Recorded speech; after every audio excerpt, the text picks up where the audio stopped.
Hi guys, subscribe பண்ணாதவங்க பண்ணிக்கோங்க. அப்புறம் நம்ம மவுண்டெயின் மாலி குட்டி போட்டுடுச்சு. அதுவும் என்ன மாலினா குட்டி கலரை பார்த்தா தான் தெரியும், ஒயிட்டு தான். நான் நேற்று நைட்டு வீடியோ எடுத்துகிட்டு அப்லோட் பண்ணிட்டு வந்துட்டேன். பட் காலையில் போய் பார்க்குறேன் குட்டி கொஞ்சம் தான் இருந்துச்சு.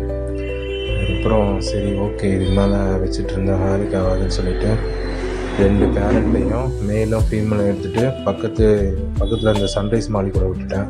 சன்ரைஸ் மாலிக்கிட்ட விட்டதுக்கப்புறம் சன்ரைஸ் மாலிங்க சண்டை போட்டுச்சுங்க.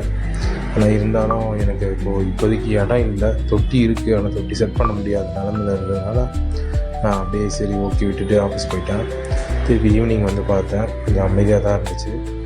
நான் அந்த தொட்டியில் மவுண்டெயின் தான் மாலி தான் விடலான்னு இருக்கிறேன். ஆனால் விட்டால் பள்ளி தூக்கிடுமோன்னு பார்க்குறேன். அதனால் கொஞ்சம் ஸ்பீடான மீனாக வைக்கணும். அப்புறம் நம்ம மவுண்டெயின் மாலி அந்த டப்பில் போட்டதுக்கப்புறம் அந்த டப்புலையும் குட்டி போட்டுருந்துச்சு. அந்த குட்டியும் நான் அவங்ககிட்ட காட்டுறேன். ஆனால் இறந்துருந்துச்சு. அது ஏன் செத்து போயிருந்துச்சுன்னு தெரில.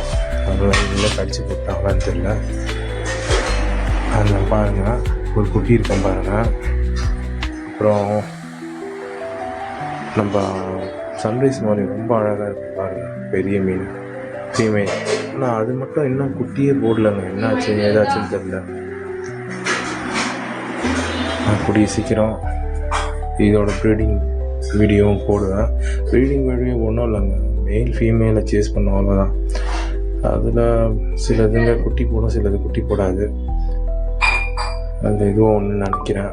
ஏன்னா ரொம்ப மாதமாக என்கிட்ட இருக்குது, ஸ்டார்டிங்லேருந்து இருக்குது. அவ்வளோதான். நைஸ், பாய்.